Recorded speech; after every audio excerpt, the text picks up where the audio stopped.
Agora que a gente já viu a tabela Price, vamos para o sistema de amortização constante, que é a tabela SAC. O valor da amortização é constante nesse sistema, como o próprio nome já diz. O valor pago de juros é decrescente ao longo do tempo. Lembra, saldo devedor cai, juros vão caindo também. E o valor total da parcela, nesse caso, também vai ser decrescente. Mas para que a gente entenda legal isso, vamos lá para a nossa tabela. Então vamos lá. Vamos para o nosso exemplo. A gente vai utilizar exatamente os mesmos dados do exemplo para a tabela Price. A única diferença é que agora o sistema de amortização vai ser da tabela SAC. Então imagina que tomamos um empréstimo no valor de R$100. Esse empréstimo vai ser pago em 5 prestações. A taxa do empréstimo vai ser 10% ao período. Muito bem, então veja que precisamos calcular o valor da parcela. Nós calculávamos o valor da parcela na tabela Price utilizando o sistema uniforme de pagamentos. Aqui não, aqui nós vamos utilizar sistema de amortização constante. Como o nome já diz, a amortização vai ter que ser igual em todos os períodos. O valor do principal, o valor que eu estou tomando emprestado é R$100. Lembra que a amortização é o quanto eu pago, é o valor de pagamento desse principal, de R$100. Então eu pego lá R$100, divido por 5 parcelas, porque são 5 períodos, e eu chego num valor de amortização de R$20. Isso quer dizer que em cada período eu vou devolver R$20 do principal. Em 5 períodos eu terei devolvido o principal inteiro, ok?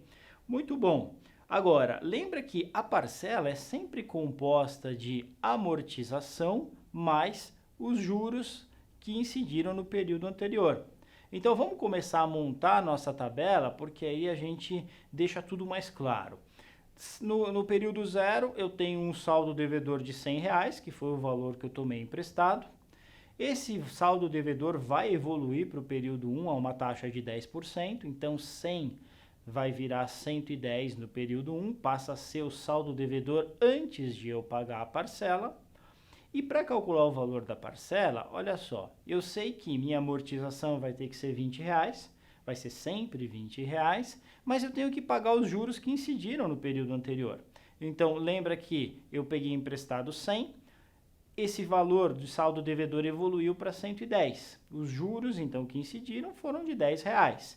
Então, eu tenho um pagamento de juros de R$10 e amortização 20. 10 com 20, eu vou ter um pagamento de parcela no valor de R$30. Perceba que agora, então, a conta ela é no caminho inverso. Eu sei que R$20 vai ser a amortização, eu sei que eu tenho que pagar R$10 de juros, e aí é que eu chego na parcela no valor de 30, ok? Lembra, no comecinho do período 1, meu saldo devedor estava em 110, pago uma parcela de 30, o meu saldo devedor passa a ser 80. Muito bem, lembra que a taxa de juros é 10%, então agora eu vou ter uma incidência de 10% em cima do 80%, então no período 2, quando eu chego no período 2, o meu saldo devedor vai lá para 88. Legal, eu sei que vou ter que pagar uma amortização no valor de R$20 e tenho que pagar os juros que incidiram no período anterior. No período anterior eu tive uma incidência de R$8 de juros, então a minha parcela passa a ser de 28. Os R$8 de juros mais os 20 de amortização. De forma semelhante, no período 3, eu tenho uma evolução do meu saldo devedor. Lembra, quando eu paguei a parcela no período 2, o saldo devedor caiu para 60. Eu tenho incidência de 10% de juros, isso quer dizer que no começo do período 3, eu tenho um saldo devedor de 66. Muito bem, então uma incidência de juros no período 2 para o período 3 no valor de R$6. Então, coloco lá R$6 de juros, mais 20 de amortização, e já sei que a parcela a ser paga no período 3 vai ser no valor de R$26, a soma dos juros mais amortização. E assim vai, né, pessoal? No período 4, de forma semelhante, no período 5 também, até que no final do período 5, meu saldo devedor fica zerado e eu pude pagar o financiamento como um todo. Algumas coisas importantes, dá uma olhadinha na coluna da parcela. Vocês percebem que ela está caindo? 30, 28, 26, 24, 22. Por isso que a gente fala que normalmente no sistema de amortização constante, a gente tem as parcelas decrescendo ao longo do tempo. Se você olhar o pagamento de juros, também está decrescendo ao longo do tempo.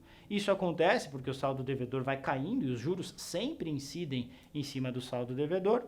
E a amortização ela é constante. Muito importante isso. Então, sempre no valor de R$20, é nisso que se baseia o modelo. Vamos olhar de forma gráfica? Às vezes, o gráfico ele ajuda a gente a identificar um padrão e também guardar o comportamento desse padrão. Olha só, se você olhar para o azulzinho lá que está constante, o azulzinho é a amortização, sempre no valor de R$20 nesse caso, ok?